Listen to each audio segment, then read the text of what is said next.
Hello दोस्तों, मैं आपका गाइड, आपका दोस्त अनुराग पांडे और आप देख रहे हैं हमारा यूट्यूब चैनल।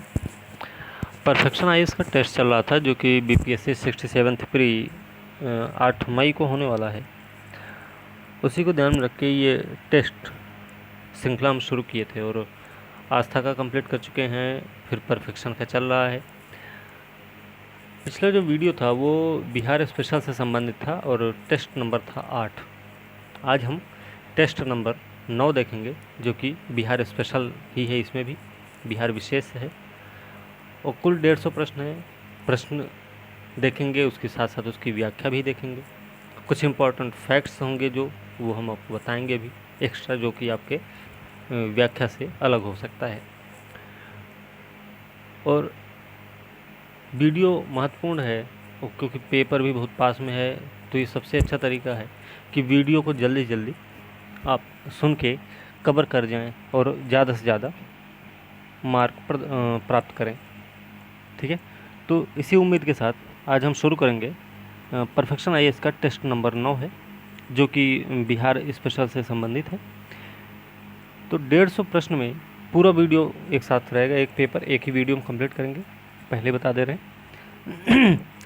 तो जैसे पहला प्रश्न है कि बिहार निम्नलिखित में से बिहार से गुजरने वाला सबसे लंबा राष्ट्रीय राजमार्ग कौन सा है। तो बिहार से गुजरने वाला सबसे लंबा राष्ट्रीय राजमार्ग है NH-27EW। ठीक है, ये भैया कहाँ कहाँ से गुजरता है याद रखना। उत्तर प्रदेश से होकर चलता है, बिहार में है। बिहार में कहाँ कहाँ? गोपालगंज, पिपरा, कोठी, मुजफ्फरपुर, दरभंगा, फारबिसगंज, अररिया, पूर्णिया और पश्चिम बंगाल से होकर ये जाता है। ठीक है, तो इसका सही उत्तर हो गया NH-27EW। ठीक है, सही उत्तर हो गया बी। अगला प्रश्न है, बिहार के किस जिले में सर्वाधिक बिजली की खपत होती है। तो भाई बिहार की राजधानी पटना है ना। अगर हम क्रम देखें ना तो इसमें पटना, गया, नालंदा पहला, दूसरा, तीसरा नंबर आएगा, ध्यान रखना है। लेकिन सबसे ज़्यादा वृद्धि की अगर बात होगी तो वहाँ पे याद रखना नाम आएगा नवादा का, औरंगाबाद का, उसके बाद सीवान का। वृद्धि में नवादा, औरंगाबाद, सीवान आएगा, लेकिन खपत में बात होगी तो पटना, गया, नालंदा का नाम आएगा। तो तब सर्वाधिक बिजली की खपत कहाँ है?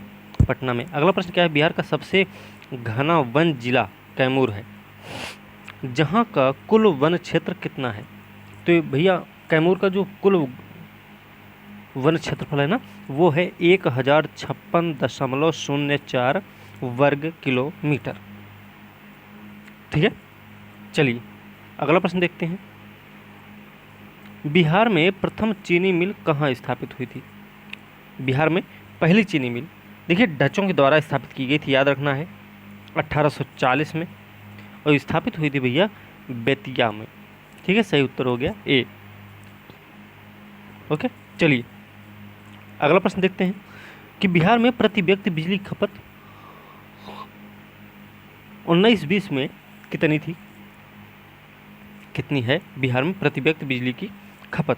तो बिहार में प्रति व्यक्ति बिजली खपत जो कि 2012-13 में 145 किलोवाट घंटा थी, 19-20 में ये हो गई है 332 किलोवाट घंटा। सही उत्तर हो गया ए। अगला प्रश्न है, बिहार में राज्य राजमार्गों की कुल लंबाई कितनी है। बिहार में राज्य राजमार्गों की कुल लंबाई कितनी है। तो इसका सही उत्तर हो जाएगा 3713 किलोमीटर। ठीक है, अगला प्रश्न है, ग्रामीण स्तर पर बिहार में महिलाओं की श्रम बल में भागीदारी कितनी है। तो अगर इसमें देखेंगे तो इसका सही उत्तर हो जाएगा 3.9% महिलाओं की भागीदारी श्रम बल में कि बिहार में ग्रामीण क्षेत्र में।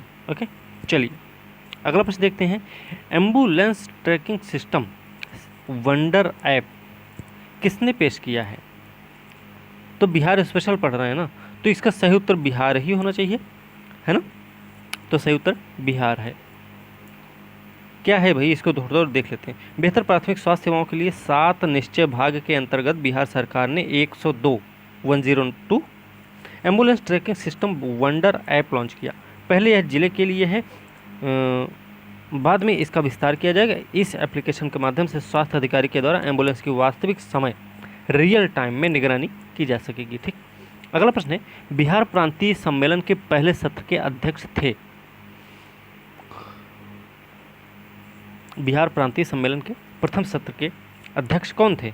1908 में हुआ था भैया, पटना में। ठीक, इसके अध्यक्ष थे सर अली इमाम, नाम है उनका। सही उत्तर ए हो जाएगा। अगला प्रश्न देखते हैं, पटना में नमक सत्याग्रह कब शुरू हुआ था? बिहार में नमक सत्याग्रह पटना में शुरुआत हुई और उद्घाटन किया गया 16 अप्रैल 1930 को। ठीक है, ध्यान रखना कब शुरू हुआ? जब स्वयंसेवक पटना शहर में मंगल टैंक के पास नखास पिंड के लिए रवाना हुए। ठीक है, ध्यान रखना। पटना कॉलेज के सामने भीड़ को नियंत्रित करने की कोशिश कर रहे अब्दुल बारी को 3 बार पीटा भी गया। कृपलानी राजेंद्र प्रसाद के साथ पुलिस ने मारपीट भी की थी। तो ये भी हमें थोड़ा ध्यान रखना है कि पटना कॉलेज के सामने कौन मार खाए थे। ठीक है, अब्दुल बारी। तो भैया 16 अप्रैल 1930 की घटना है। ठीक, अगला प्रश्न है, बिहार का डालमिया नगर किस लिए प्रसिद्ध है? तो डालमिया नगर किसके लिए प्रसिद्ध है, ये आप लोगों को पता होना चाहिए। बिहार का जो डालमिया नगर है रोहतास जिले में पड़ता है ये। ठीक है, और ये अपने सीमेंट उद्योग के लिए फेमस है।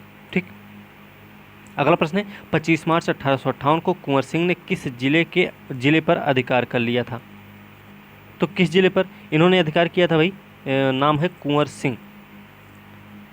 तो कुंवर सिंह ने 17 मार्च 1858 को कर्नल मिलमैन के अधीन ब्रिटिश सैनिकों के विरुद्ध आजमगढ़ में क्या किया? अपने साथियों के एक समूह में शामिल हुए और बाद में कर्नल डैम्स ने कुंवर सिंह को इस स्थान से हटाने की कोशिश की, लेकिन क्या हुआ?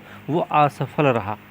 और याद रखना 25 मार्च को कुंवर सिंह ने आजमगढ़ जिले पर अधिकार कर लिया। आजमगढ़ उत्तर प्रदेश का एक जिला है। ठीक है, सही उत्तर हो जाएगा आजमगढ़।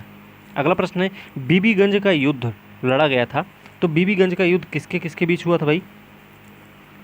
तो बीबीगंज का जो युद्ध था ना, मेजर आयर के नेतृत्व में एक विशाल ब्रिटिश सेना तोपों के साथ पश्चिम से आरा की ओर बढ़ी और 2 अगस्त 1857 को चारों ओर से घिरी हुई ब्रिटिश सेना की मदद की।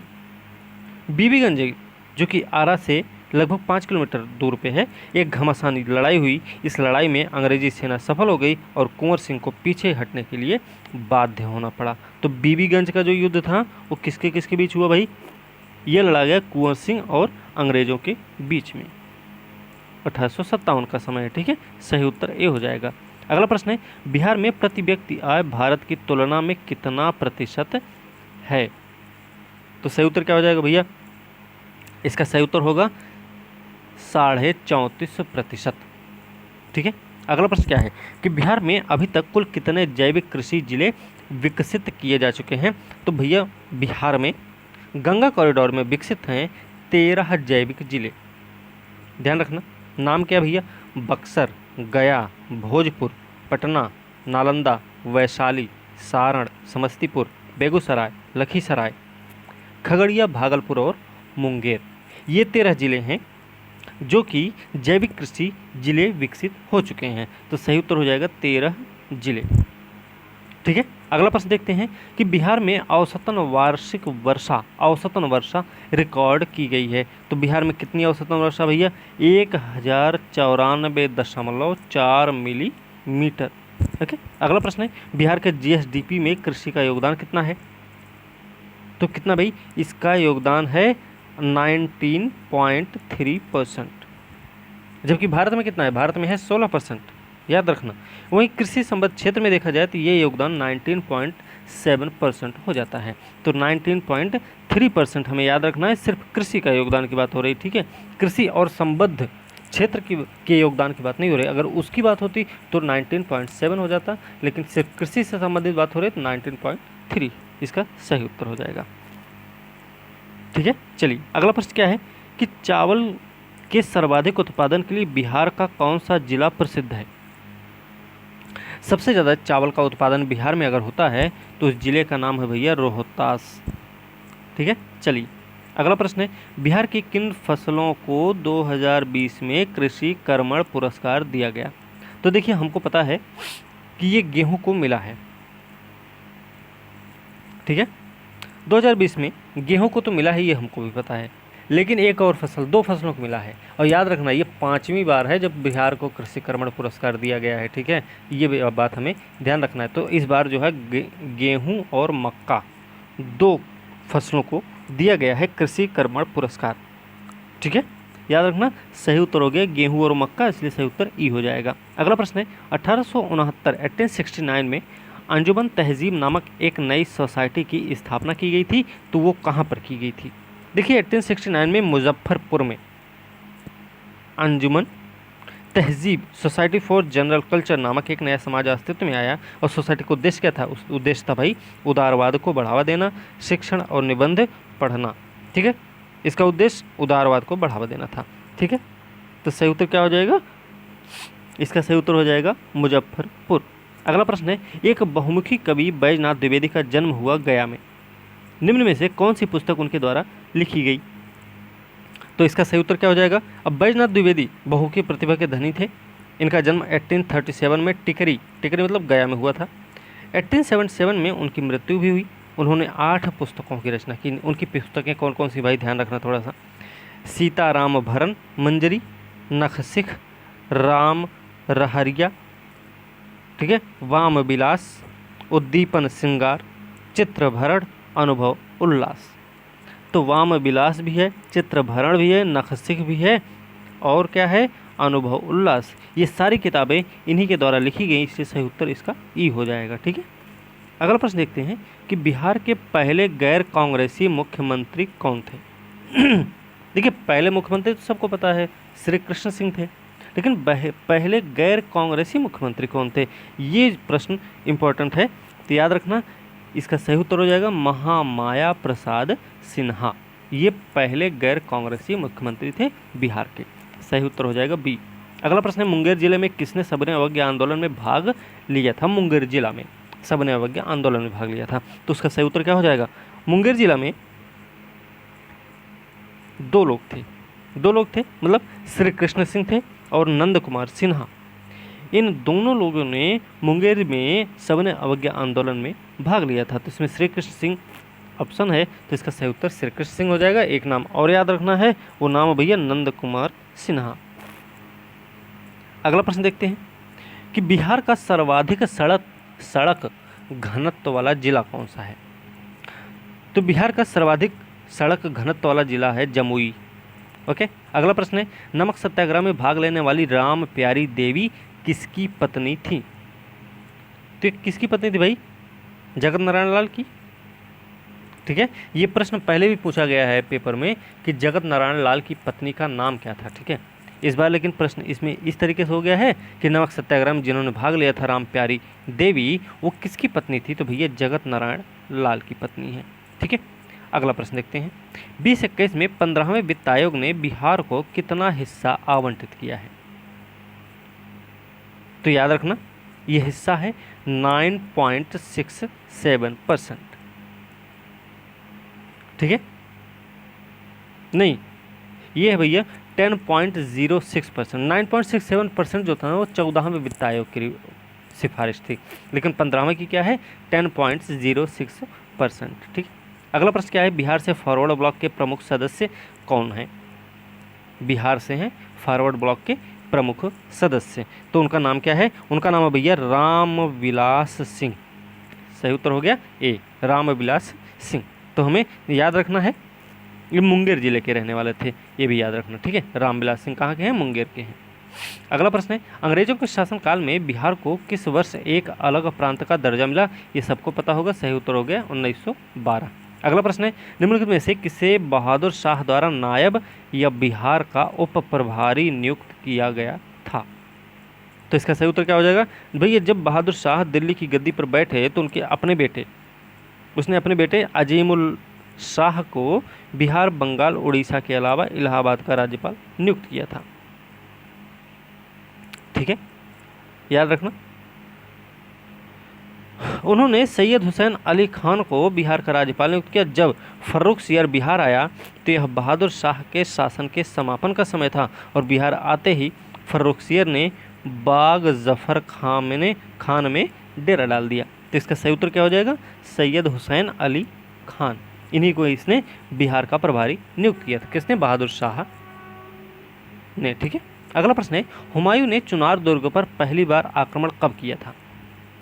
हुमायूं ने चुनार दुर्ग पर आक्रमण किया था, उस समय है 1532 का, चुनार का किला है, ठीक है ना। उसमें शेरशाह सूरी रहता था।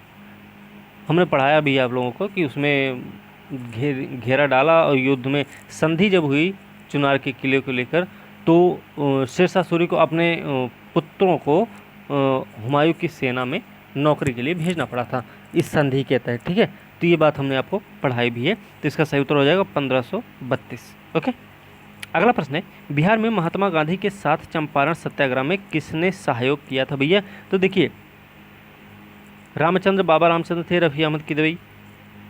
देखिए इसमें क्या है कि गांधी जी 10 अप्रैल 1917 को चंपारण पहुँचे हैं। यहाँ पे ब्रज किशोर प्रसाद भी हैं, डॉक्टर राजेंद्र प्रसाद हैं, अनुग्रह नारायण सिन्हा भी हैं, आचार्य जैविक कृपलानी भी इसमें मौजूद हैं। तो डॉक्टर राजेंद्र प्रसाद, आचार्य जैविक कृपलानी, ठीक है, और ब्रज किशोर प्रसाद, अनुग्रह नारायण सिन्हा, ये सब लोग इसमें शामिल थे। तो इसमें डॉक्टर राजेंद्र प्रसाद भी हैं और इसमें आचार्य कृपलानी भी हैं, इसलिए इसका सही उत्तर ई हो जाएगा। अगला प्रश्न है, बेगूसराय में चौकीदारी कर के विरुद्ध आंदोलन की प्रेरणा कहाँ से मिली थी? चौकीदारी कर के विरुद्ध आंदोलन की प्रेरणा मिली भैया नमक सत्याग्रह से। नमक सत्याग्रह ने सविनय अवज्ञा आंदोलन की शुरुआत की थी। तो इसी सविनय अवज्ञा आंदोलन के दौरान ही वहाँ पे चौकीदारी कर के विरुद्ध भी आंदोलन चलाया गया था। कहाँ पे? बिहार में। तो सही उत्तर हो जाएगा बी, बेगूसराय में खास करके ये चला था। ये भी हमें ध्यान रखना है। ठीक है, चलिए अगला प्रश्न क्या है? अगला प्रश्न है, विस्तार और तेजी से प्रसार के संदर्भ में भारत छोड़ो आंदोलन के दौरान भारत के किस हिस्से पर बहुत प्रभाव पड़ा था? तो भाई देखिए, इसमें जो सबसे ज़्यादा प्रभाव पड़ा था ना, वो है बिहार, क्योंकि बिहार स्पेशल पढ़ रहे हैं ना, तो बिहार ही इसका सही उत्तर है। ठीक है, इस तरीके से थोड़ा सा लॉजिक लगा सकते हैं हम सब। अगला प्रश्न है, निम्नलिखित में से, ये पेपर में भी आप लॉजिक यूज कर सकते हैं कि अधिकतर यही होता है कि जिस स्टेट का आप एग्ज़ाम दे रहे होंगे, अगर स्टेट से संबंधित ऐसा कुछ प्रश्न आता है ना, अगर उस स्टेट का कोई जिला मतलब या उस स्टेट का नाम है, तो वही ऑप्शन उसका सही होता है, लगभग ये होता है। ठीक है, चलिए, निम्न में से किसने बिहार में भारत छोड़ो आंदोलन के दौरान पुलिस थाने को जलाया था? तो किसने जलाया भाई? इसमें जयलाल चौधरी हैं। ठीक है, जयलाल चौधरी ने भारत छोड़ो आंदोलन के दौरान थाने में आग लगा दी और 1941 में उन्हें व्यक्तिगत सत्याग्रह में भाग लेने के लिए गिरफ्तार किया गया और जेल में डाल दिया गया। 42 में भारत छोड़ो आंदोलन की ऊंचाई पर उन्होंने एक सत्याग्रह का नेतृत्व किया। और याद रखना कि गोरखा में पुलिस स्टेशन डाकघर पर उन्होंने कब्जा कर लिया, इसके लिए उन्हें गिरफ्तार कर लिया गया और 5 साल कैद की सजा भी दी गई थी। तो नाम क्या था भैया? नाम है जगलाल चौधरी। ओके, चलिए अगला प्रश्न है, बंगाल दैनिक है हितवादी के संपादक थे। तो हितवादी के संपादक कौन है? सखाराम गणेश देवस्कर। ठीक है, सही उत्तर हो गया ए, हितवादी के संपादक। अगला प्रश्न है, 1857 के विद्रोह के दौरान बिहार के किस जिले के लोग अराजक व्यवहार में संलिप्त थे?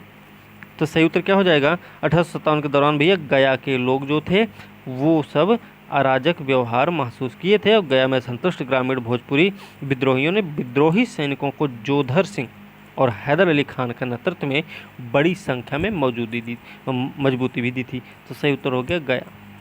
अगला प्रश्न है, बिहार में लिबर्टी लीफलेट बांटने में कौन अग्रणी था? बिहार में लिबर्टी लीफलेट 1915 में।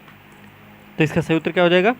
बंकिम चंद्र चटर्जी और अखिल चंद्र दास गुप्ता, ये दोनों लोग थे जिन्होंने लिबर्टी लीफलेट बांटने में अग्रणी भूमिका निभाई थी। सही उत्तर हो जाएगा सी। अगला प्रश्न है, अवध के शाह ने कुंवर सिंह को एक शाही आदेश दिया जो संबंधित था, फरमान दिया था, तो किससे संबंधित था? अवध के शाह ने कुंवर सिंह को सम्मान की एक पोशाक आजमगढ़ जिले के लिए एक फरमान और 12,000 रुपये नकद दिए थे। किसके लिए? आजमगढ़ के लिए। ठीक है, याद रखना।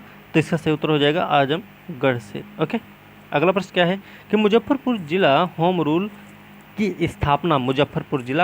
की स्थापना किसने की थी? तो इसका सही उत्तर हो जाएगा, इसकी स्थापना की थी जनकधारी प्रसाद ने। कब की थी? 1916 में। ठीक है। और याद रखना एक चीज़ और कि होम रूल आंदोलन की शुरुआत तिलक यानी बेसन ने की थी 16 में, और इसका जो पहला बैठक हुआ ना वो बांकीपुर में हुआ था, जो मुजफ्फरपुर जिला होम रूल है ना जनकधारी प्रसाद का, उसकी पहली बैठक बांकीपुर में हुई थी। सही उत्तर हो गया जनकधारी प्रसाद। अगला प्रश्न है, कीर्तिमाला और कीर्ति पताका के रचयिता विद्यापति का संबंध बिहार के किस क्षेत्र से है? तो इनका संबंध भैया मैथिली संस्कृत कवि हैं, उनकी कालजयी रचनाओं में कीर्ति पताका, कीर्तिमाला शामिल हैं। मिथिला के रहने वाले हैं। मणिमंजरी नाटका, कीर्तिलता आदि विद्यापति की अन्य उल्लेखनीय कृतियां हैं। तो ये मिथिला क्षेत्र के रहने वाले थे। ठीक है। अगला प्रश्न है, तरुण भारत संघ संबंधित है। तरुण भारत संघ संबंधित है भैया, किससे संबंधित है? ये भैया मुजफ्फरपुर से संबंधित है। ठीक है। अगला प्रश्न है, बिहार में व्यक्तिगत सत्याग्रह शुरू हुआ था। बिहार में व्यक्तिगत सत्याग्रह डॉक्टर श्री कृष्ण सिंह ने 28 नवंबर 1940 को इसकी शुरुआत की थी। सही उत्तर हो जाएगा ए। किसने की थी? श्री कृष्ण सिंह ने की थी। ठीक है, सिन्हा। चलिए अगला प्रश्न क्या है कि पटना के पहले मजिस्ट्रेट कौन थे? पटना के प्रथम मजिस्ट्रेट कौन थे भाई? नाम है उनका चार्ल्स फ्रांसिस ग्रांड। ओके, सही उत्तर ए हो जाएगा। अगला प्रश्न है, चंपारण सत्याग्रह के परिणाम क्या निकले? चंपारण सत्याग्रह के परिणाम क्या निकले? अब देखिए, तिनकठिया प्रणाली खत्म हो चुकी थी, नील की खेती से स्वतंत्रता मिली, जांच आयोग की स्थापना हो गई। ठीक है, लेकिन एक इसमें था जो नहीं हुआ था, किसानों को मुआवजे के रूप में 35% लगान की वापसी, ये वाला नहीं था। बाकी ए सी डी सही है, इसलिए इसका उत्तर ई हो जाएगा सही। ठीक है। अगला प्रश्न देखते हैं कि महात्मा गांधी ने 14 नवंबर 1917 को बिहार में पहला स्कूल स्थापित किया था, उसका नाम क्या था? 14 नवंबर 1917 को बिहार में पहला स्कूल स्थापित किया महात्मा गांधी ने, तो उसका नाम क्या था? तो भैया अगर उसका नाम देखा जाए, आर्थिक शैक्षिक स्थिति में सुधार के लिए 13 नवंबर 1917 को ढाका पूर्वी चंपारण में जिला मुख्यालय से 30 किलोमीटर दूर पूरब में बरहरवा लखसेन गांव में पहली बार बुनियादी स्कूल की स्थापना हुई थी। तो कहाँ पर हुई थी? बरहरवा लखन सेन में। ओके, तो इसका सही उत्तर हो गया बरहरवा लखन सेन। अगला प्रश्न है, माँ की पुकार नोटबुक पत्रिका संबंधित है। एक किससे संबंधित भैया? ये संबंधित है मुजफ्फरपुर से। माँ की पुकार नोटबुक है या पत्रिका है जो कि मुजफ्फरपुर से संबंधित है। अगला प्रश्न क्या है, हुंकार किसके द्वारा प्रकाशित हिंदी साप्ताहिक था? हुंकार जो है ना, ये 1940 में पंडित यमुनाकार जी और राहुल सांकृत्यायन द्वारा प्रकाशित किसान आंदोलन पर केंद्रित एक हिंदी साप्ताहिक था। तो किसके? पंडित यमुनाकार जी हैं और राहुल सांकृत्यायन है। सही उत्तर हो जाएगा बी। अगला प्रश्न है, अनुशीलन समिति क्या है? अनुशीलन समिति ये भैया 20वीं शताब्दी 1902 में एक क्रांतिकारी समूह था। इसके संस्थापक रहे सतीश चंद्र बसु, मुख्यालय रहा कलकत्ता में। तो क्रांतिकारी संगठन है ना, सही उत्तर सी हो जाएगा। अगला प्रश्न है कि मई 1930 में बिहार उड़ीसा के मुख्य सचिव कौन थे?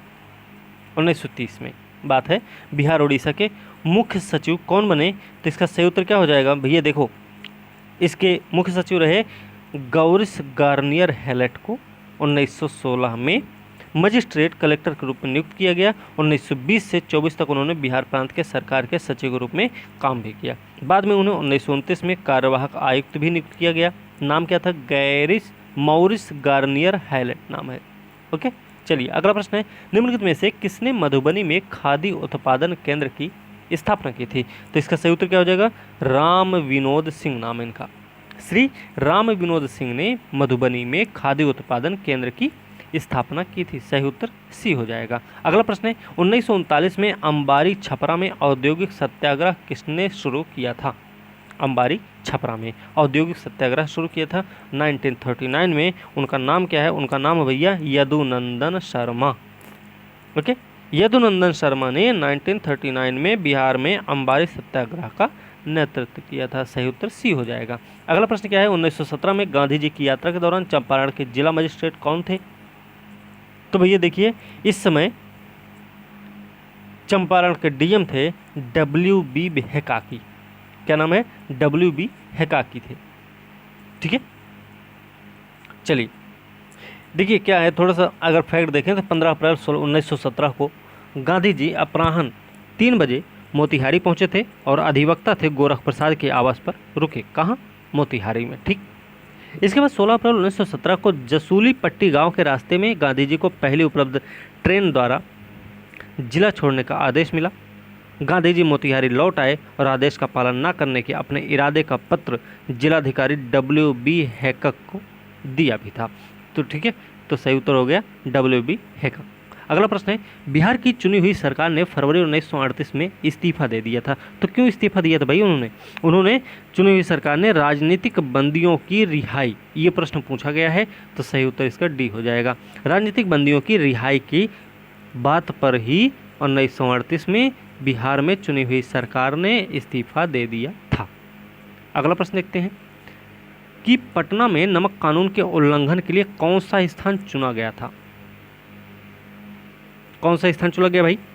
तो देखिए 23 अप्रैल को एक स्वयं सहायता समूह नखास पिंड पहुंचा और नमक बनाया। पटना में नमक सत्याग्रह सफल रहा। कहाँ पहुंचे भैया? नखास पिंड में। ओके। अगला प्रश्न है, कौन सा पंफलेट या दैनिक समाचार पत्र अंग्रेजों का समर्थक था? ऐसा भी है, तो इसका सही उत्तर हो जाए। देखिए मूल रूप से द बॉम्बे टाइम्स और जर्नल ऑफ कॉमर्स कहलाने वाले इस अखबार की स्थापना हुई थी 1838 में। पश्चिम भारत के ब्रिटिश निवासियों की सेवा के लिए की गई थी। शुरू में साप्ताहिक रूप से 2 बार प्रकाशित हुआ। यह 1851 में दैनिक रूप से प्रकाशित होने लगा और 1861 में इसका नाम बदल कर रखा गया द टाइम्स ऑफ इंडिया।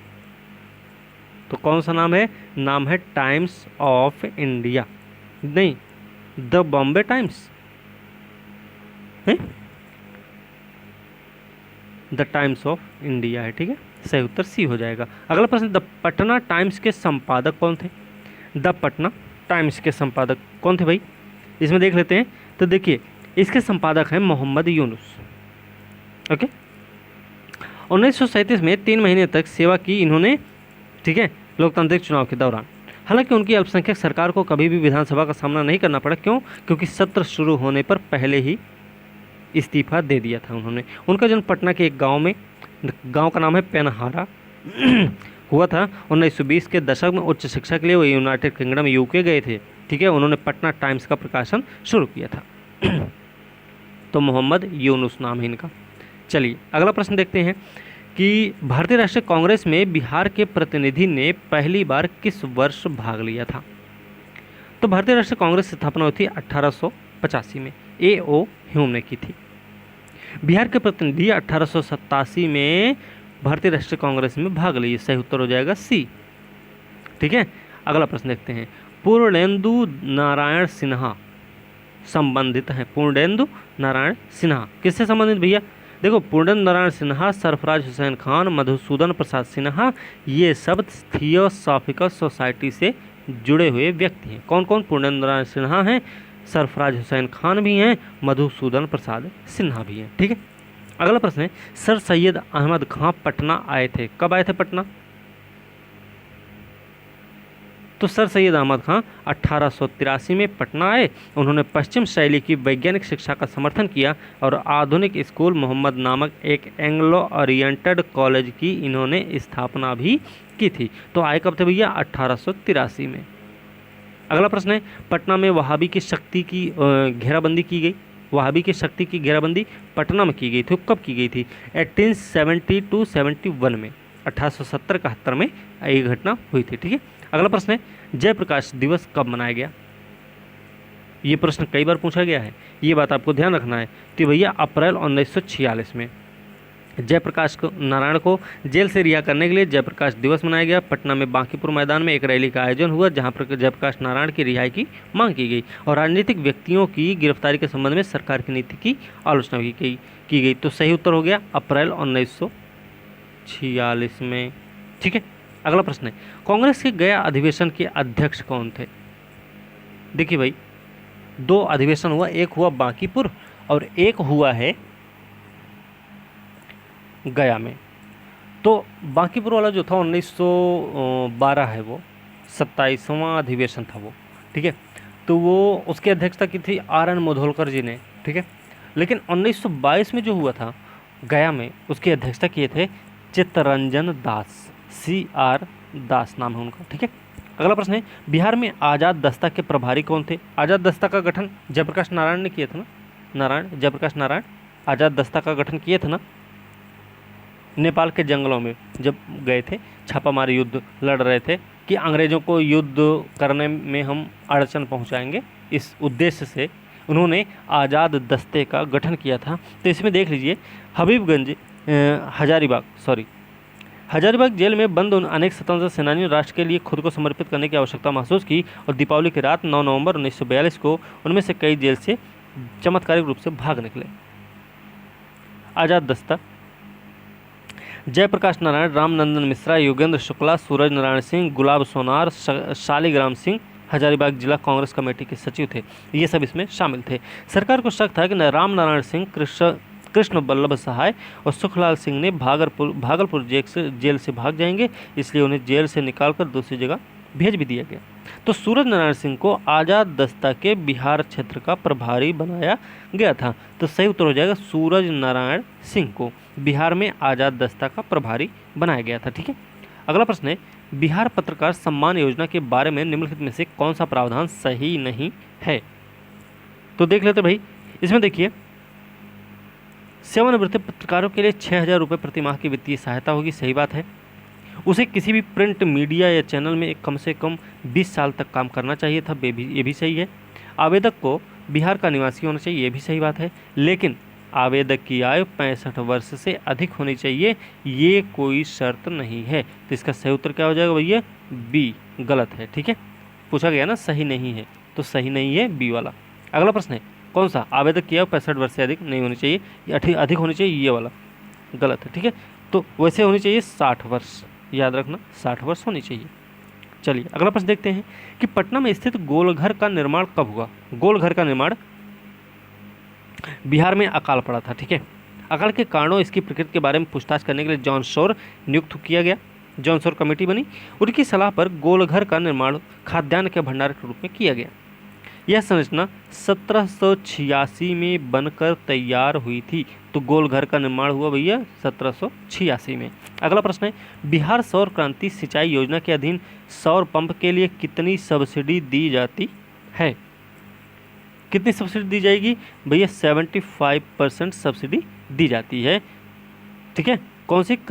सौर क्रांति सिंचाई योजना के अधीन सौर पंप के लिए, ठीक है। अगला प्रश्न क्या है? एकीकृत कुक्कुट विकास योजना के लिए प्रावधान है। एकीकृत कुक्कुट विकास योजना के लिए क्या प्रावधान है भैया?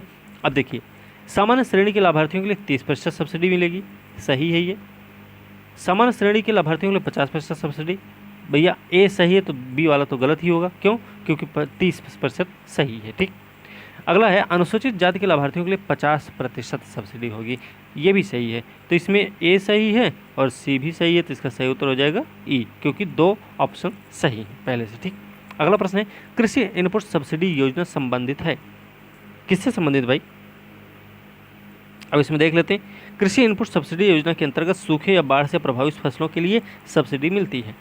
तो नागरिकों को लाभ कैसे मिलेगा?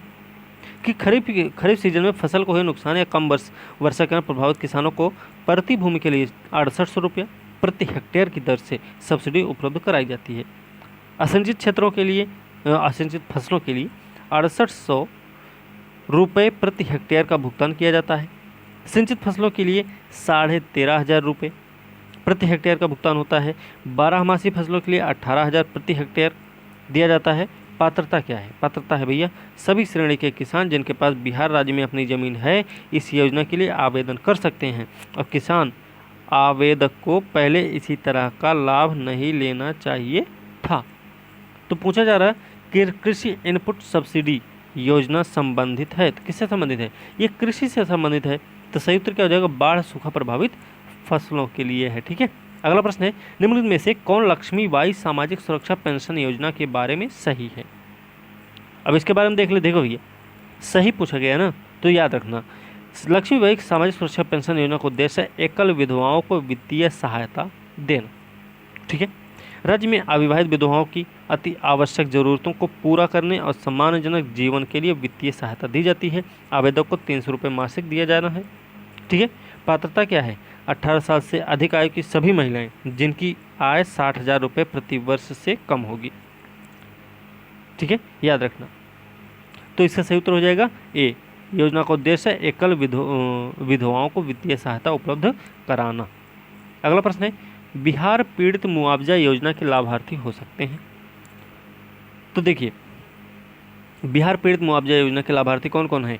एसिड अटैक पीड़ित और बलात्कार पीड़ित, ये दो लोग इसके लाभार्थी बनेंगे बिहार पीड़ित मुआवजा योजना के। सही उत्तर हो जाएगा ई। कौन कौन है? बलात्कार पीड़ित और एसिड अटैक पीड़ित। अगला प्रश्न है, कौन सा युग्म सही सुमेलित नहीं है? अब इसमें देख लेते भैया। देखिए, जूट कहाँ है? कटिहार में सही है। सिंदूर कहाँ है? लखीसराय सही है। सही नहीं है पूछा गया जूट। ठीक है, अभी वही बताएंगे। पहले तो ये जो सही सही उनको देख लें। जूट है कटिहार, सिंदूर है लखीसराय, और कालीन कहाँ है? या कालीन है ओबरा में, बिहार शरीफ नहीं है। फार्मास्यूटिकल कहाँ है? नारायणपुर और नारायणपुर मुजफ्फरपुर में है। तो इसका सही उत्तर हो जाएगा कालीन। कालीन कहाँ? बिहार शरीफ नहीं है, वो है ओबरा में। ओके, चलिए अगला प्रश्न है, निम्नलिखित में से कौन सा जिला कमला नहर परियोजना से लाभान्वित होता है? तो इससे कौन कौन सा जिला होगा? इसमें दरभंगा भी लाभान्वित होगा और मधुबनी भी फायदे में रहेगा। सही उत्तर हो गया ई। किससे? कमला नहर परियोजना से लाभान्वित जिले हैं मधुबनी और दरभंगा। ओके, चलिए अगला प्रश्न है, चक्रवर्ती देवी का संबंध किस कला से था? चक्रवर्ती देवी का संबंध, चक्रवर्ती देवी का जन्म हुआ है बंगाल में। उन्होंने मंजूषा कला को राष्ट्रीय स्तर पर लोकप्रिय बनाया और वह बिहुला विषहरी चित्रकथा का चित्रण भी करती थी। तो नाम है भैया मंजूषा कला से संबंधित है। ठीक है, अगला प्रश्न है, भीमबाद वन्य जीव अभयारण्य कहाँ है?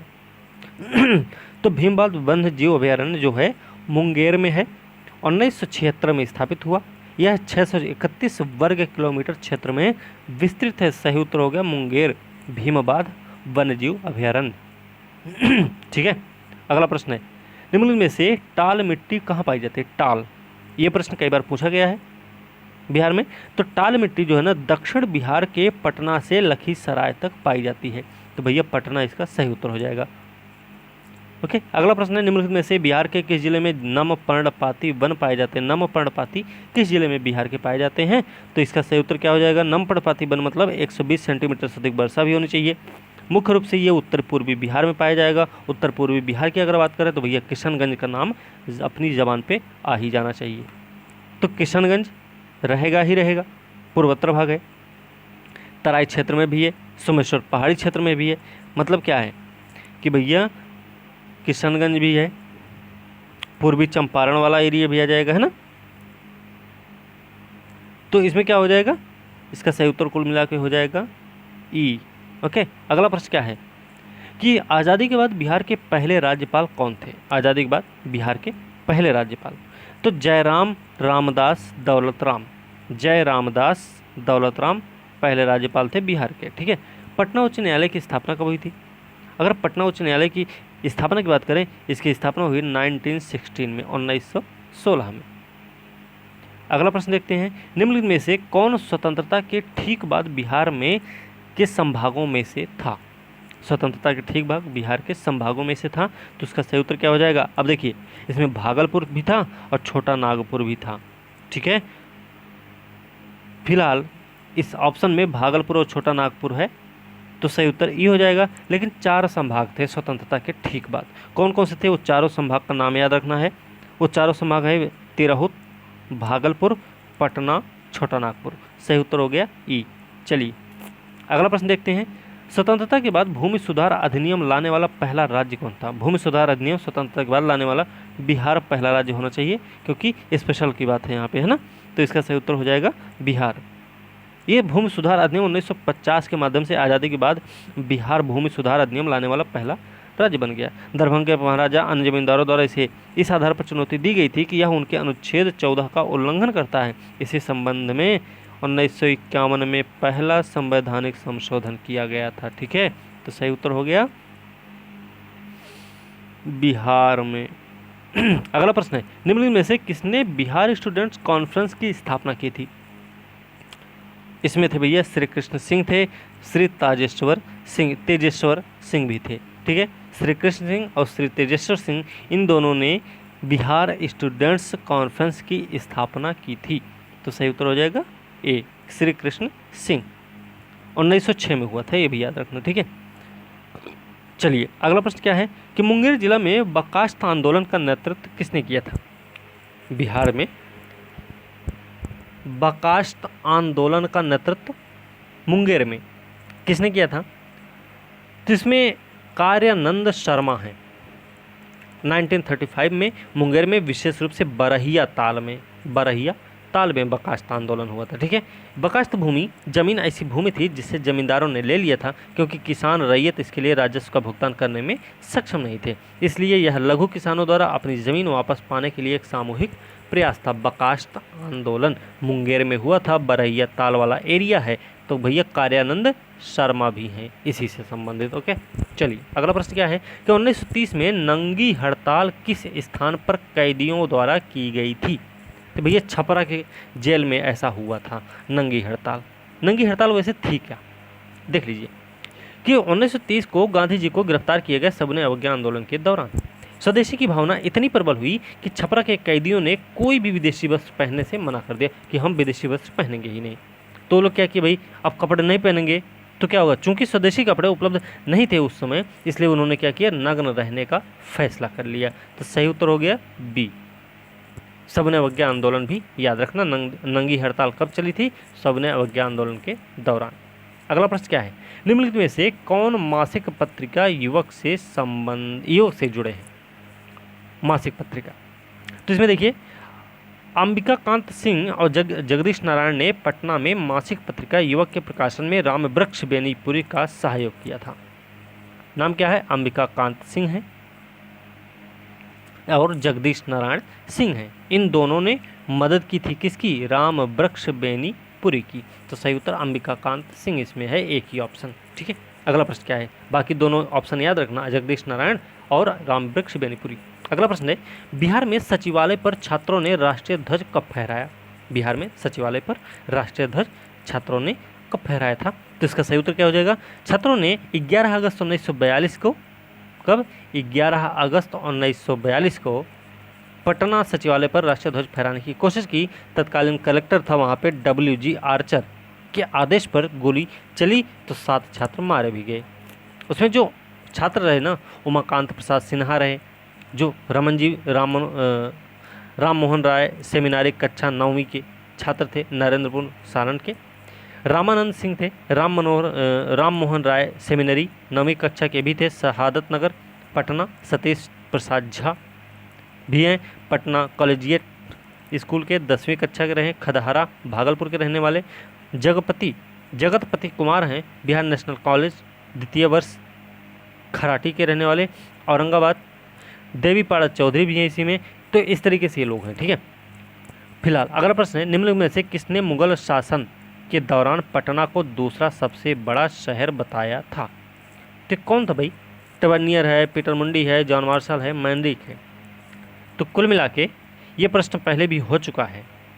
1665-66 में फ्रांसीसी यात्री है टर्बनियर, वो पटना आया हुआ था।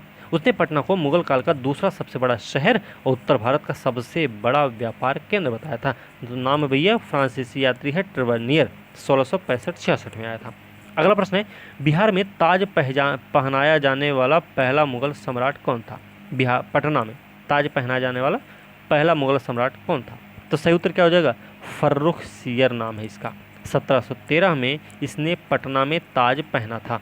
सही उत्तर हो गया फर्रुखसियर, जिसको हम घृणित कायर भी बोलते हैं। जैसे कुछ मुगल बादशाह हैं, जैसे मोहम्मद शाह, नाम उसका रंगीला। घृणित कायर किसको बोलते हैं? फर्रुखसियर को, है ना। तो इस तरीके से थोड़ा हमें ध्यान रखना है। चलिए अगला प्रश्न है कि कौन से सही सुमेलित नहीं है। अब हमें ये वाला देखना भाई। देखिए, डच कारखाना 1632 में बना, सही बात है। ब्रिटिश फैक्ट्री 1651 में बना, ये भी सही है। डेनिश फैक्ट्री 1774 में बनी, ये वाला गलत है। तो पुर्तगाली फैक्ट्री कब आई थी भाई? ये आई थी 17वीं शताब्दी में ही। तो सही उत्तर इसका डेनिश फैक्ट्री 1750 नहीं 1774 में बनी थी, ठीक है। अगला प्रश्न क्या है? अगला प्रश्न देखते हैं 89। बटोहिया नामक कविता किसके द्वारा लिखी गई? बटोहिया। बटोहिया नामक कविता किसके द्वारा लिखी गई थी? तो बटोहिया नामक कविता लिखी गई थी बाबू रघुवीर नारायण के द्वारा। बात समझ ना? चलिए अगला प्रश्न क्या है कि नोनिया विद्रोह या क्रांति के अधिकार के साथ निम्नलिखित में से कौन सा कथन सही है? तो भैया देख लेते हैं। इसमें देखिए, नोनिया सोरा के उत्पादन में लगी एक जनजाति थी, सही है। पहला तो सही हो गया। दूसरा ऑप्शन था सोरा का उपयोग दवा के उत्पादन के लिए किया जाता था, ये गलत है। तीसरा ऑप्शन क्या है? ये आमतौर पर हाजीपुर, तिरहुत आदि में उत्पादित किया जाता था, ये सही है। विद्रोह 1812 में शुरू हुआ, तो 1812 में ये नहीं था, फिलहाल ये था भैया 1757 प्लासी के युद्ध के समय की बात है।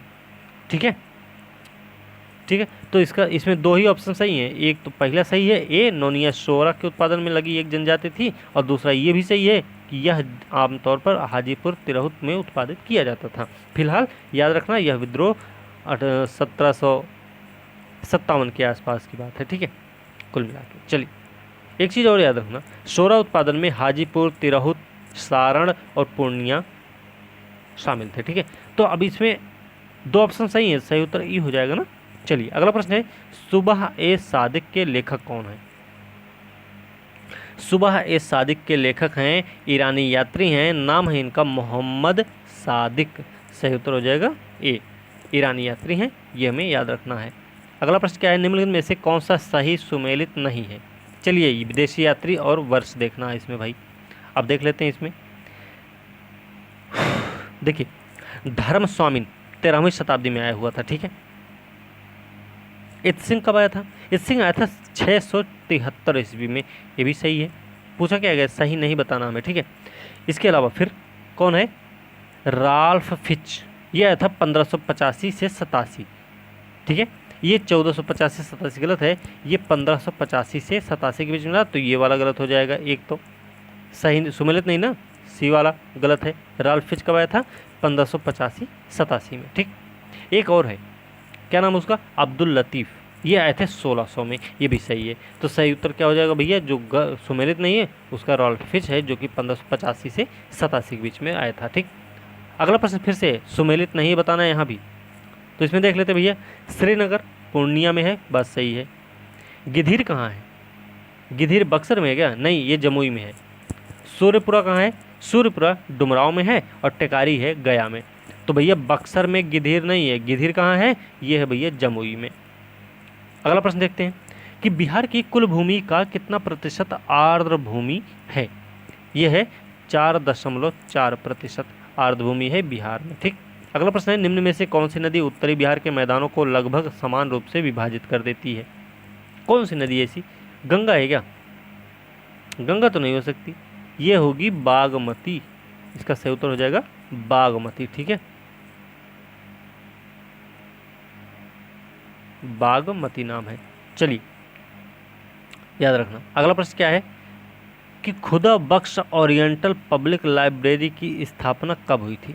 खुदा बख्श पब्लिक लाइब्रेरी ओरिएंटल, इसकी स्थापना हुई थी 1891 में।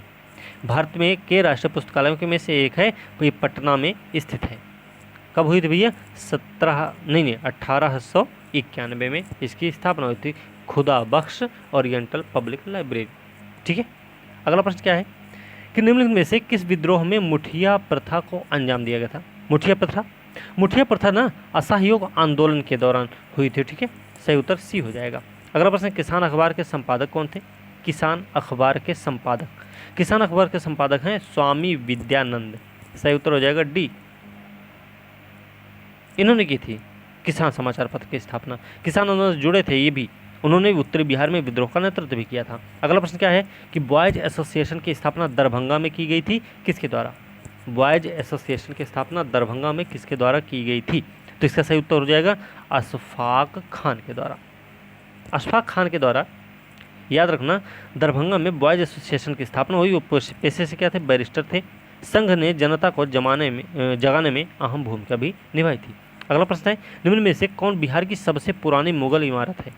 बिहार की सबसे पुरानी मुगल इमारत का नाम क्या है? तो नाम भैया जामा मस्जिद हाजीपुर। हाजीपुर की जो जामा मस्जिद है ना, वो सबसे पुरानी बिहार की मुगल इमारत है। सही उत्तर हो गया डी, अगला प्रश्न है, बिहार के किस जिले में सबसे अधिक ऋण जमा अनुपात है?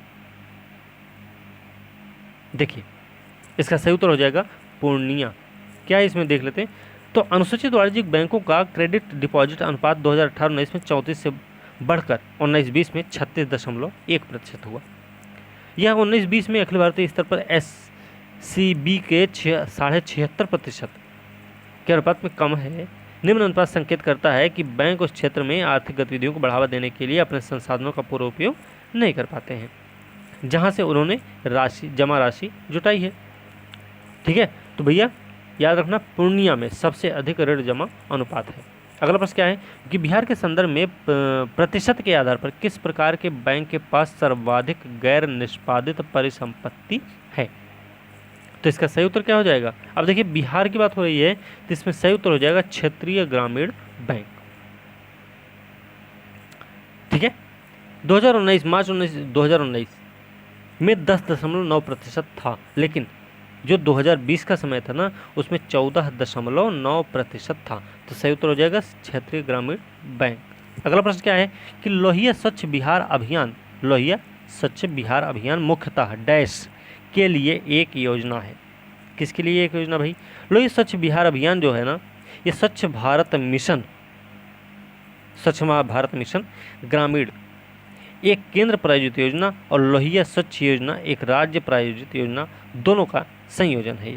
उद्देश्य बिहार को 2 अक्टूबर 2019 तक खुले में शौच मुक्त बनाना था। LSBA का लक्ष्य समुदाय के सदस्यों के बीच व्यवहार परिवर्तन संचार पर विशेष ध्यान देने के साथ ग्रामीण क्षेत्रों के स्वच्छता सूचकांक में सुधार कर खुले में शौच मुक्त बिहार का लक्ष्य प्राप्त करना था। तो इसका सही उत्तर क्या हो जाएगा? ग्रामीण क्षेत्रों में स्वच्छता में सुधार करने के लिए योजना है लोहिया स्वच्छ बिहार अभियान। अगला प्रश्न देख लेते हैं कि 2019-20 में NBPDCL और SBPDCL की कुल तकनीकी और वाणिज्यिक हानि का प्रतिशत कितना है? तो ये प्रतिशत कितना था भाई? अब इसमें देखिए, ये प्रतिशत है 35.9% का। ठीक है, परसेंट का। अगला प्रश्न क्या है कि बिहार में गंगा पर कितने पुल हैं जो या तो पूरी तरह से चालू हैं या फिर निर्माणाधीन हैं? तो इसका सही उत्तर क्या हो जाएगा भैया? देखिए, 2005 तक गंगा नदी पर सिर्फ 4 पुल थे। इसके बाद अतिरिक्त 14 पुल या तो बनाए गए हैं या फिर निर्माणाधीन हैं। तो 14 पुल ऐसे हैं जो कि चालू हो चुके हैं या फिर निर्माणाधीन हैं। तो 14,4 कितना हो गया? टोटल 18 हो गया। ठीक है, तो इसका सही उत्तर हो जाएगा सी। अगला प्रश्न क्या है, बिहार से होकर कुल कितने राष्ट्रीय राजमार्ग गुजरते हैं? बिहार से होकर कुल कितने राष्ट्रीय राजमार्ग गुजरते हैं? तो इसका सही उत्तर हो जाएगा 58। अगला प्रश्न है, निम्न में से कौन सा क्षेत्र पुरुष श्रमिकों के लिए दूसरा सबसे महत्वपूर्ण रोजगार प्रदाता है? कौन सा क्षेत्र पुरुष श्रमिकों के लिए दूसरा सबसे महत्वपूर्ण रोजगार प्रदाता है? तो इसका सही उत्तर क्या हो जाएगा? इसका सही उत्तर हो जाएगा रोजगार की स्थिति के अनुसार निर्माण क्षेत्र में। ठीक है, याद रखना। यह है बिहार में 57.6% पुरुष श्रमिक स्वनियोजित थे या तो ऑन अकाउंट वर्कर्स स्वयं के व्यवसाय या उद्यम या घरेलू उद्यमों में सहायक के रूप में काम करते थे। बिहार में नियमित वेतनभोगी पुरुष श्रमिकों का अनुपात है सिर्फ 9.7%, जो भारत के सभी राज्यों में सबसे कम है। तो इसका सही उत्तर कुल मिला के हो जाएगा निर्माण। ओके, चलिए अगला प्रश्न देखते हैं कि अवसर बढ़े आगे बढ़े अवसर बढ़े आगे बढ़े संबंधित है। किससे संबंधित भाई? अब देखिए, इसमें सरकार ने राज्य में उच्च शिक्षा के विकास, कुशल श्रमिकों की आपूर्ति को मजबूत करते हुए आर्थिक सामाजिक बेहतरी की दिशा में युवाओं के योगदान को सुविधाजनक बनाने के उद्देश्य से निश्चय अवसर बढ़े आगे बढ़े शुरू किया है। नागरिकों को लाभ क्या क्या हो जाएगा? प्रत्येक जिला में एक जनरल नर्स मिडवाइफरी स्कूल होगा, प्रत्येक जिले में एक पैरामेडिकल संस्थान होगा, प्रत्येक जिले में एक पॉलिटेक्निक संस्थान होगा, प्रत्येक जिले में एक महिला औद्योगिक प्रशिक्षण संस्थान होगा, प्रत्येक जिले में इंजीनियरिंग कॉलेज होगा, प्रत्येक जिले के सभी मेडिकल कॉलेज में एक नर्स कॉलेज होगा, प्रत्येक अनुमंडल में एक ANM स्कूल भी होगा। कुल मिला के अवसर बढ़े आगे बढ़े किससे संबंधित है? तो इसका सही उत्तर हो जाएगा संस्थागत व्यवस्था को मजबूत करने से, है ना? बस समझ रहे ना? तो सही उत्तर हो गया सी। अगला प्रश्न क्या है कि बिहार का कौन सा क्षेत्र मराठा आक्रमण और अब्दाली के हमलों की चपेट में था? कौन सा क्षेत्र बिहार का जो मराठा आक्रमण और अब्दाली की हमलों के चपेट में था? तो इसका सही उत्तर क्या हो जाएगा? उत्तरी पश्चिमी सीमा मराठा आक्रमण अब्दाली हमलों के लिए बहुत संवेदनशील था। उत्तरी पश्चिमी क्षेत्र जो है इसका, तो सही उत्तर क्या हो जाएगा? ए।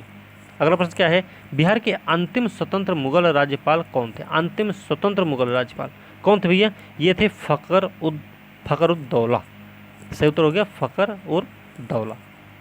चलिए अगला प्रश्न क्या है कि शाह आलम द्वितीय ने कितनी राशि के बदले में 1765 में ईस्ट इंडिया कंपनी को बंगाल बिहार उड़ीसा की दीवानी अधिकार सौंपे थे? तो ये भैया 26 लाख रुपया में सौंपे थे। इसको ज़्यादा पढ़ने की जरूरत नहीं है। 12 अगस्त 1765 को संधि हुई है।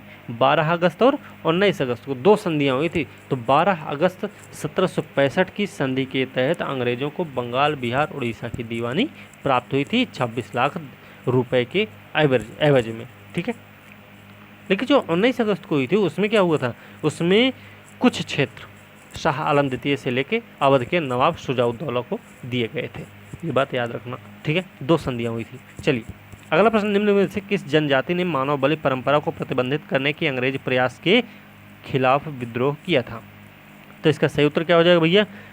इसमें देखिए 1846 और 1855 में विद्रोह हुआ था उड़ीसा में।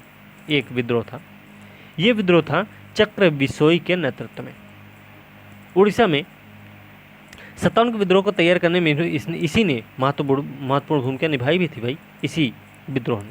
उनके विद्रोह में घुमसर, चीन की मांडी, कालाहांडी, ये सब हमने पढ़ाया है आप लोगों को। चीन की मांडी, कालाहांडी, पटना के आदिवासी इसमें शामिल हुए, घुमसर भी शामिल हुए थे।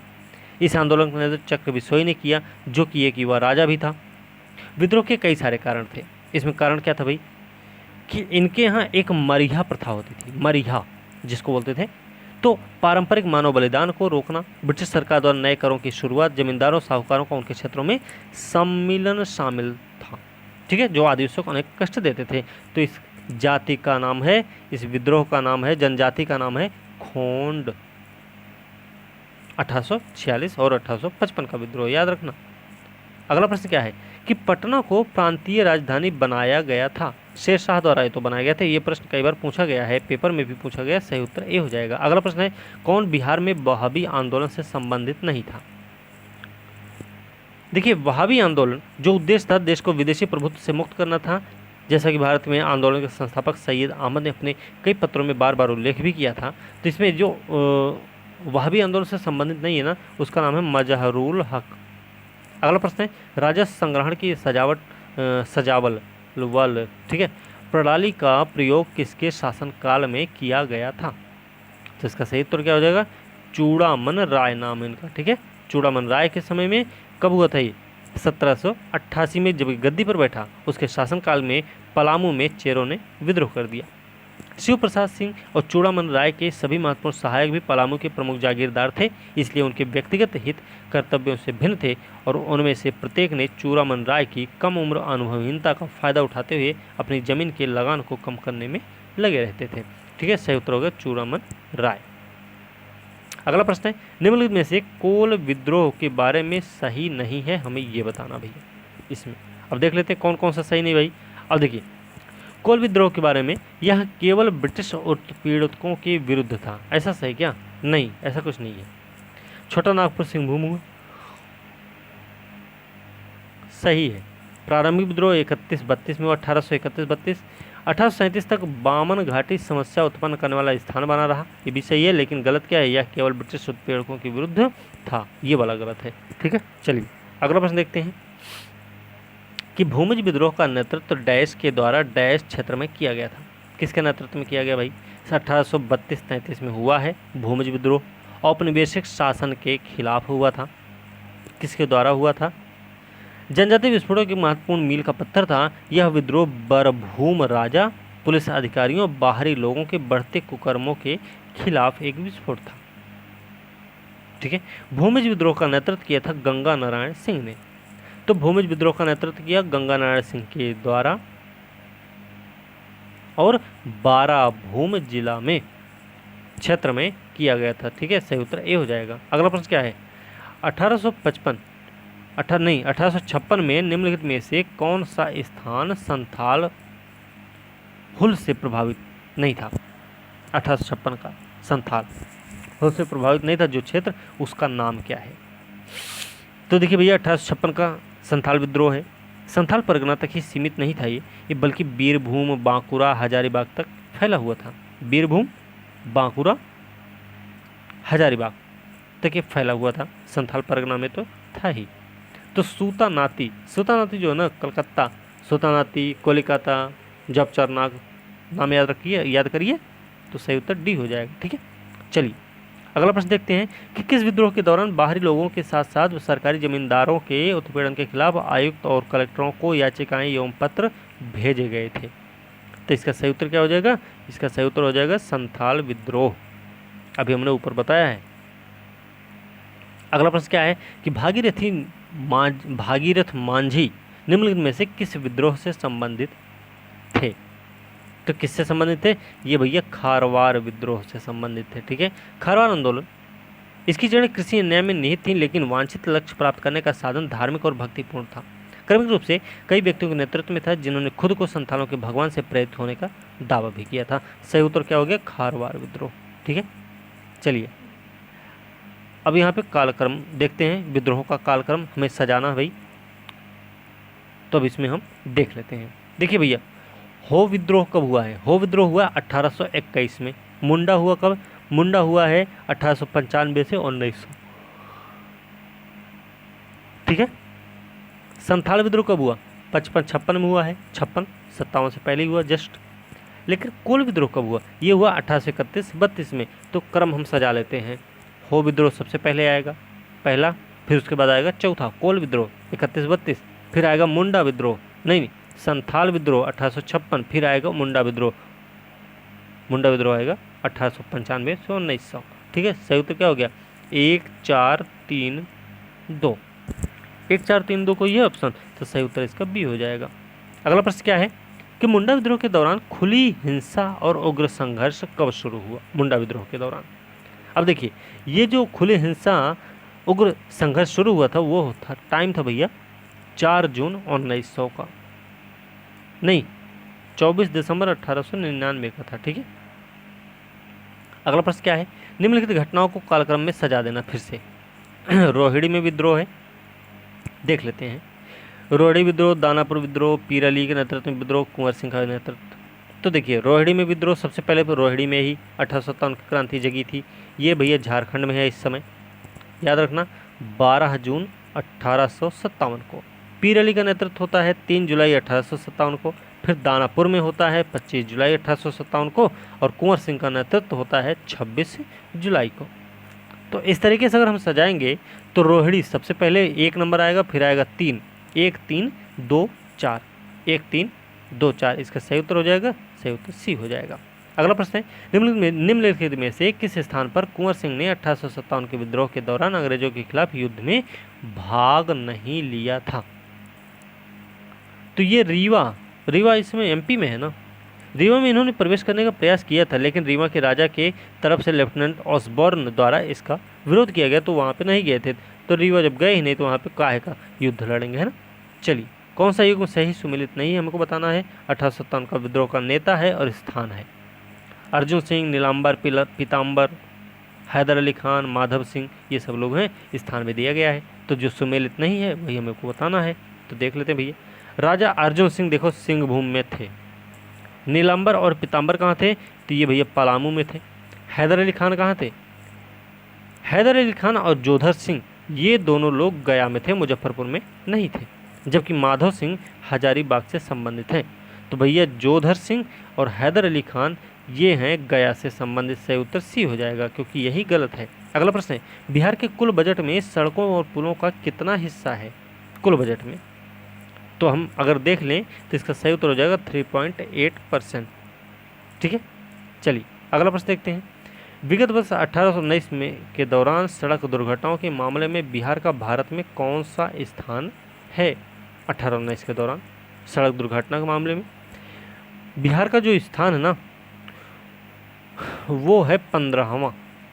अगला प्रश्न है, बिहार में प्रति 100 वर्ग किलोमीटर में सड़क की लंबाई का घनत्व क्या है? प्रति 100 वर्ग किलोमीटर की में सड़क की लंबाई का घनत्व कितना है? तो इसका सही उत्तर हो जाएगा 5.7 किलोमीटर। ओके। अगला प्रश्न है, बिहार का ग्रामीण क्षेत्रों में टेली घनत्व कितना है? टेली घनत्व ये कितना भाई? टेली घनत्व होता क्या है? प्रति 100 जनसंख्या पर टेलीफोन कनेक्शनों की संख्या को दर्शाता है। पिछले कुछ वर्षों में टेली घनत्व धीरे धीरे बढ़ रहा है। बिहार ने अपने टेली घनत्व में 2016 54 से लेकर 18 में क्या किया? 63 की वृद्धि कर दी। लेकिन उसके बाद गिरावट की प्रवृत्ति भी है कि 2020 में यह 53 पर था। तो इसमें क्या पूछा जा रहा है कि बिहार में ग्रामीण क्षेत्रों में टेली घनत्व कितना है? तो 100 पर कितना है? 42। तो इसका सही उत्तर हो जाएगा ए। ठीक है। अगला प्रश्न क्या है, ग्रामीण क्षेत्रों के कुल इंटरनेट उपभोक्ताओं में बिहार का कौन सा स्थान? ग्रामीण क्षेत्रों में कुल इंटरनेट उपभोक्ताओं में बिहार का कौन सा स्थान है? तो इसका सही उत्तर हो जाएगा दूसरा। ओके। चलिए, निम्नलिखित में से उनके राष्ट्रीय राजमार्ग नेटवर्क के अवरोही क्रम में व्यवस्थित करना है, नेटवर्क के रूप में। तो देख लेते भैया, बिहार के जिले इसमें दिए गए हैं। ठीक है, तो देख लेते हैं। इसमें देखिए, पटना में 440 किलोमीटर है, मधुबनी में 322 किलोमीटर है, सारण में 245 किलोमीटर है और जमुई में 213 किलोमीटर है। तो पटना, मधुबनी 1 और 3, 2 और 4, 1 3 2 4। इसका सही उत्तर हो जाएगा डी। पटना में सबसे ज़्यादा है, फिर उसके बाद आता है मधुबनी में है 322 किलोमीटर, सारण में आता है 245 किलोमीटर और जमुई में है 213 किलोमीटर। ठीक है। नबीनगर पावर प्लांट बिहार के किस जिले में? नबीनगर पावर प्लांट चरण 1 यह औरंगाबाद जिले में स्थित है। तो नबीनगर कहाँ भैया? औरंगाबाद में है। क्या है? पावर प्लांट है। ओके। अगला प्रश्न क्या है, बिहार में लघु पनबिजली परियोजनाओं की कुल स्थापित क्षमता कितनी है? लघु पनबिजली परियोजनाओं की कुल स्थापित क्षमता बिहार में कितनी है? तो इसका सही उत्तर हो जाएगा 54.3 मेगावाट। ओके, ध्यान रखें। अगला प्रश्न क्या है कि दामोदर नदी बहती है। दामोदर नदी कहाँ बहती भाई? अगर हम बात करें कि दामोदर नदी की, तो दामोदर नदी जो है ना, पूर्व भारत की एक नदी झारखंड राज्य में छोटानागपुर पठार में निकलती है। इसकी कई सहायक नदियाँ विशेष रूप से बोकारो कोनार के साथ आगे बढ़ती है। कोलकाता के दक्षिण पश्चिम में हुगली नदी में शामिल होने के लिए पश्चिम बंगाल से होकर 368 मील मतलब लगभग 592 किलोमीटर की यात्रा पूर्व दिशा की ओर करती है और झारखंड में यह भ्रंश क्षेत्र से होकर बहती है। तो दामोदर नदी झारखंड क्षेत्र में दामोदर झारखंड में भ्रंश क्षेत्र से होकर बहती है। तो क्या भैया दामोदर नदी बहती कहाँ से है? ये बहती है दोष क्षेत्र से। ठीक है, सही उत्तर सी हो जाएगा। अगला प्रश्न क्या है, बिहार में तेल रिफाइनरी संयंत्र स्थित है। बरौनी में एक ही है, बरौनी में, बस इसमें कंफ्यूज नहीं होना है। ठीक है, याद रखना। अगला प्रश्न है, निम्नलिखित में से कौन सा समाचार पत्र महाराजा कामेश्वर सिंह से संबंधित था? कामेश्वर सिंह से संबंधित कोई समाचार पत्र है, उसका नाम क्या है? तो उसका नाम है भैया द इंडियन नेशन। ओके। अगला प्रश्न क्या है, अगला प्रश्न है, सन 1855 में किस ब्रिटिश कमांडर को संथालों ने पराजित किया था? वाइट है, मेजर बरो को इन्होंने संथालों ने पराजित किया था, जहां तक हमको पता है। तो 1855 में संथालों ने मेजर बारो को पराजित किया और मेजर बारो के नेतृत्व में एक छोटी टुकड़ी की विद्रोहियों को दबाने के लिए बुलाया गया था। तो इसका सही उत्तर हो जाएगा मेजर बारो। सही उत्तर सी हो गया। ओके। अगला प्रश्न क्या है कि बिहार के उस क्रांतिकारी का नाम बताइए जिसने सितंबर 1928 में हिंदुस्तान सोशलिस्ट रिपब्लिकन एसोसिएशन की बैठक में भाग लिया था। तो उसका नाम क्या भाई? नाम है 1928 में हुई थी इसकी स्थापना, याद रखना। फिरोज शाह कोटला मैदान में चंद्रशेखर आज़ाद, भगत सिंह थे, सुखदेव थापर थे और भी लोग थे। तो एक चीज़ और याद रखना, सितंबर 1928 में HSRA की बैठक में फणेंद्र नाथ घोष शामिल थे। सही उत्तर ये हो जाएगा, वो बिहार के हैं। ठीक है। अगला प्रश्न क्या है कि बिहार के किस स्थान के क्रांतिकारियों को रोडा शस्त्र मामले में दोषी ठहराया? रोडा शस्त्र मामले में बिहार के किस स्थान के क्रांतिकारियों को रोडा शस्त्र मामले में दोषी ठहराया गया था भाई? तो इसका सही उत्तर क्या हो जाएगा? इसका सही उत्तर हो जाएगा दुमका। अगला प्रश्न है, ताना भगत ने कांग्रेस के किस अधिवेशन में भाग लिया था? ताना भगत ने कांग्रेस के किस अधिवेशन में भाग लिया था?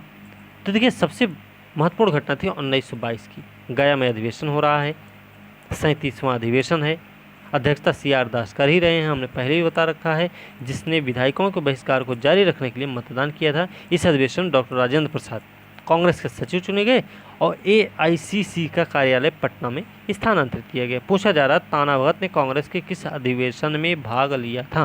तो इसका सही उत्तर हो जाएगा गया अधिवेशन। अगला प्रश्न है, प्रभावती देवी के पिता कौन थे? अब बताओ, प्रभावती देवी। बिहार में 19वीं शताब्दी के दौरान महिलाओं को शिक्षित करने के लिए कुछ स्कूल भी खोले गए। 1937 में जब वो चंपारण आए और गांधी जी ने अपने सहयोगियों को महिलाओं को शिक्षित करने का निर्देश दिया था। ठीक है, कुल मिला के इसका सही उत्तर हो जाएगा ब्रज किशोर प्रसाद की पुत्री हैं प्रभावती देवी। सही उत्तर हो गया ए। अगला प्रश्न क्या है, कौन सा युग सही सुमेलित नहीं है? अब इसमें देख लेते भाई। श्रीमती सरस्वती देवी कौन भैया? नमक विरोधी कानून हजारीबाग, बस सही है, 6 महीने कैद हुई थी इनको। श्रीमती शैलबाला रे, ये क्या है? नमक विरोधी कानून संथाल परगना से संबंधित है। ठीक, श्रीमती CC दास हैं, तो ये क्या भैया? ये स्वदेशी आंदोलन से संबंधित, पटना से संबंधित है। चरखा स्वदेशी वस्त्रों का इन्होंने प्रतिपादन किया था। फिलहाल श्रीमती भगवती देवी भी हैं, जो कि भारत छोड़ो आंदोलन से संबंधित हैं, ना कि असहयोग आंदोलन से। सही उत्तर क्या हो जाएगा? डी हो जाएगा। ठीक है, अगला प्रश्न क्या है, स्वतंत्रता आंदोलन के संदर्भ में बेगूसराय में गोलीबारी हुई थी?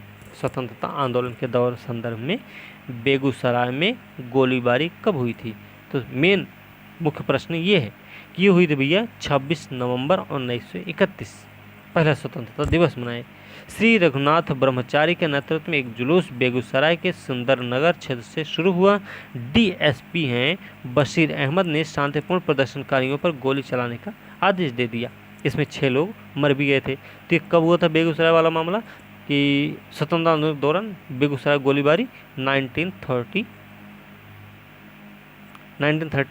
में हुआ था। ठीक है, सही उत्तर हो गया डी। अगला प्रश्न देख लेते हैं कि निम्नलिखित में से कौन से नेता किसान सभा से नहीं जुड़े थे? कोई नेता हैं जो किसान सभा से नहीं जुड़े, उनका नाम क्या है? देखिए, कार्यानंद बी, राव संकृत्यायन, यदुनंदन शर्मा, श्री कृष्ण शर्मा, ये सभी सही हैं। तो इसका सही उत्तर ई हो जाएगा। ठीक है, इनमें से जितने लोग हैं वो किसान आंदोलन से जुड़े हैं। ठीक है, अगला प्रश्न है, JP नारायण को किस अपराध के लिए 9 महीने की सजा सुनाई गई थी? कौन से अपराध के लिए भैया? 37 से 39 के दौरान श्रम संघर्ष के दौरान JP नारायण ने जमशेदपुर में भाषण दिया और इसके लिए उन्हें 18 फरवरी 1940 गिरफ्तार कर दिया गया और 9 महीने की सजा सुनाई गई थी। ठीक है, तो ये जमशेदपुर में इन्होंने भाषण दिया था, इसके लिए इनको पकड़ा गया था, है ना। चलिए अगला प्रश्न देखते हैं, लाला हेम्ब्रम का संबंध किस क्रांति या विद्रोह से है? लाला हेम्ब्रम नाम है इनका। तो किससे संबंधित भैया? सफाहोद आंदोलन से संबंधित है, नाम है लाला हेम्ब्रम। अगला प्रश्न है, अहले हदीस के नाम से कौन जाने जाते थे? अहले हदीस के नाम से, तो अहले हदीस के नाम से जाने जाते थे वहाबियों के अनुयायी होते थे, तो वहाबियों के अनुयायी थे जिनको अहले हदीस कहा जाता था। ठीक है, अगला प्रश्न है, निम्नलिखित में से बिहार से किसने नागपुर में ध्वज सत्याग्रह में भाग लिया था? बिहार से थे, नागपुर ध्वज सत्याग्रह में उन्होंने भाग भी लिया था। तो उनका नाम क्या था? नाम भैया राजेंद्र प्रसाद, डॉक्टर राजेंद्र प्रसाद है। ठीक है, बिहार से हैं। अगला प्रश्न है, शाह आलम द्वितीय का वास्तविक नाम क्या था? शाह आलम द्वितीय का वास्तविक नाम, देखिए इसका नाम है अली गौहर, इसमें डाउट मत रखना। ठीक है, अगला प्रश्न क्या है, 1929 का अखिल भारतीय ट्रेड यूनियन कांग्रेस सम्मेलन कहाँ आयोजित किया गया था? तो इसका सही उत्तर हो जाएगा कि 1929 के अखिल भारतीय ट्रेड यूनियन कांग्रेस का सम्मेलन झरिया में आयोजित किया गया था, है ना। इसकी स्थापना देख लें तो भैया 31 अक्टूबर 1920 को हुई है। लाला लाजपत राय इसके पहले अध्यक्ष बने और एटक का 9वां सत्र झरिया में आयोजित हुआ, जिसके अध्यक्ष कौन रहे? एटक में जो इसका मतलब एटक का जो झरिया का वो हुआ था सम्मेलन, तो उसकी अध्यक्षता की थी नेहरू जी ने। ठीक है, तो सही उत्तर हो गया ए। तो इस प्रकार से भैया ये 150 प्रश्न भी कंप्लीट हुए बिहार स्पेशल वाले। ये भैया प्रश्न सारे महत्वपूर्ण हैं, जो भी व्याख्या है वो भी बहुत अच्छी है। तो इसलिए वीडियो को अंत तक जरूर देखें, लाइक शेयर कमेंट करें, साथ में चैनल को सब्सक्राइब कीजिए। अगली वीडियो के साथ कल मिलते हैं, तब तक के लिए धन्यवाद।